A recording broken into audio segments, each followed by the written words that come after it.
Tapi tetap dalam nafas pengetahuan tadi ya. Ini masalah pendidikan dalam keluarga. Jenengan kan satu-satunya yang sudah Ya saya kan jomblo ya kan. jomblo sudah. Masih jomblo. Anda kan sebenarnya. sekarang Sudah menjadi seorang. Oh ya sudah berkeluarga semua. Semua sudah berkeluarga, yang beristri hanya. Oh yang gini. Mas Faiz kan barusan kemarin kan nikahnya itu kan. Maksudnya acaranya itu kan.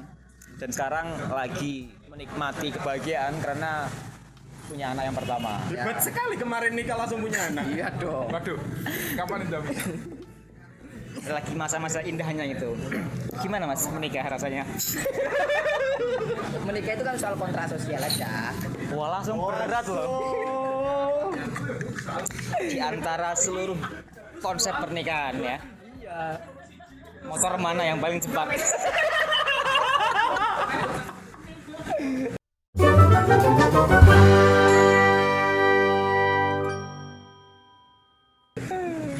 Enggak gini.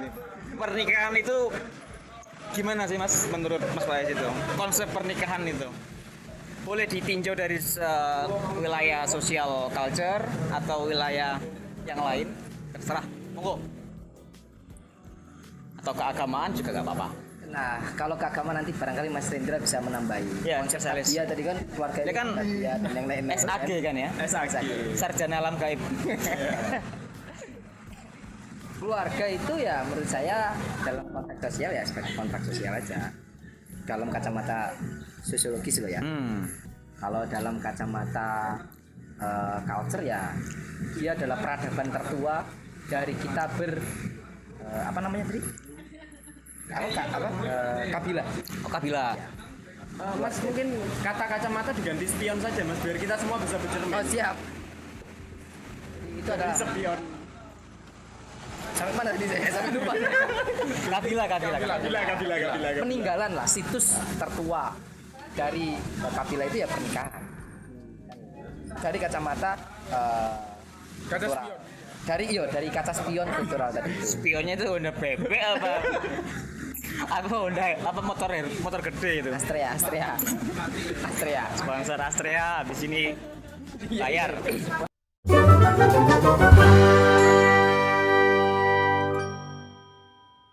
Masuk. Jadi setiap wilayah itu punya konsep pernikahan yang unik. Maksudnya nggak harus sama kan? Tinggal di barat sama di timur itu kan lain kan? Lain. Karena gini di timur itu nuansanya memang keluarga itu seringkali disandingkan atau diletakkan pada posisi yang sangat ritualistik. Itu di mana? Di timur apa di barat? Di timur. Oh di timur. Kalau di barat ya tadi itu hanya menganggap bahwa keluarga itu sebagai kontrak sosial saja. Jadi maka perspektifnya sudah berbeda. Tetapi yang sama adalah bahwa keluarga itu salah satu indikator berubahnya kebudayaan di satu negara itu. Jadi sebuah peradaban itu justru tumbuh diawali dari keluarga. Betul. Tumbuh diawali dari keluarga. Misalnya soal perubahan berkeluarga. Saya balik ke barat lah misalnya. Oke. Ada buku menarik. Nanti teman-teman barangkali bisa mengkonfirmasi dengan membaca misalnya bukunya Fredrik Engel tentang asal usul keluarga dan negara misalnya. Dulu itu ya itu tadi orang itu hanya karavan saja untuk kabilah saja untuk bisa menguatkan satu kelompoknya itu maka dia butuh banyak massa, banyak orang. Maka dia kemudian melakukan perkawinan dalam tanda kutip. Diksi perkawinan pun dulu belum ada. Mungkin senggama lah ya. Dengan siapa saja. Laki-laki boleh senggama dengan banyak perempuan, perempuan juga boleh senggama dengan. Poinnya adalah menghasilkan keturunan. Poinnya adalah menghasilkan keturunan. Setelah itu banyak, lalu kemudian muncul. Itu kan sejalan atau kira-kira seirama dengan perkembangan atau peradaban manusia. Ketemu batu, ketemu logam dan yang lain-lain itu. Nah, ketika orang sudah beralih dari kayu atau ke batu itu orang mulai berubah. Orang mulai bisa mengidentifikasi laki-laki itu atau anaknya itu ayahnya dari yang sana gitu loh. Jadi sudah ada apa namanya apa ya bahasanya, Tupoksi. bukan itu? urutan-urutan itu Silsilah. silsilah. Oh. Sudah tahu silsilahnya, meskipun si bapak ini ya juga mensenggamai banyak perempuan juga mensenggamai banyak laki-laki, tapi sudah tahu silsilahnya. Setelah berubah, setelah ganti logam, itu sudah mulai tuh laki-laki dibatasi menikah 3 perempuan dibatasi tidak boleh lebih dari menikah lebih dari laki-laki. Jadi mulai sebenarnya kalau dalam kacamata konteks, sampai kemudian muncul istilah sejalan dengan itu kan ketika alam sudah berubah, laki-laki kan sudah nggak lagi mencari logam, nggak berburu, kembali ke rumah bercocok tanam dengan keluarganya. Dari situlah orang sudah mulai properti keluarga, memilikan keluarga, bahwa ini anakku, ini istriku, nah ini harta kekayaanku. Kita mulai ngomong soal aset lah ya. Ya, ngomongin soal aset, dan itu jadi negara, jadi keluarga. Dari keluarga itulah maka muncul negara. Artinya kan negara itu pada dasarnya bukan dibentuk tapi ditemukan. Ya. Pada dasarnya bukan dibentuk tapi ditemukan. Nah di timur nggak bisa. Timur itu selalu dibayangi oleh moralitas. Itu kalau keluarga dalam kacamata culture dan sosiologi. Tapi kalau dalam kacamata agama itu sebagai sunatullah. Iya ya. Sunatullah yang baik untuk dilakukan dan tidak apa-apa kalau ditinggalkan kan. Gitu kan?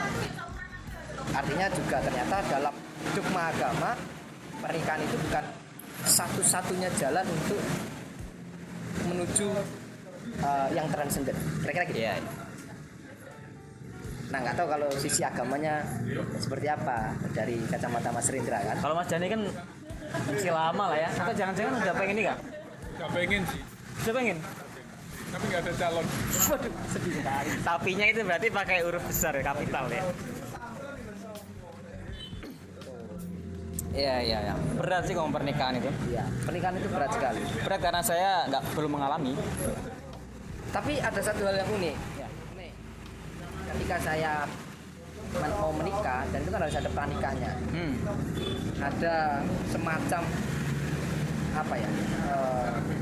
Calon-calon suami istri ini diundang untuk kemudian dikasih pendidikan nikah. Ya. Nah di situ saya tidak setuju dengan negara pada konsep pranikah itu, karena cenderung patriarkis.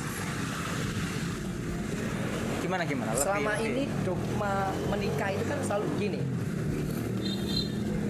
Ada semacam kayak mungkin pembimbing keagamaan di kantor urusan agama lah ya, ngasih masukan ke kepala calon itu dengan sangat patriarkis. Misalnya begini, nanti yang istri kalau suaminya minta harus dikasih jatah meskipun kamu capek. Oh iya. Ya. Tanpa memberikan alternatif lain, misalnya soal konsep konsensus. Bahwa untuk berhubungan badan pun itu harus ada konsensus meskipun itu suami istri. Iya.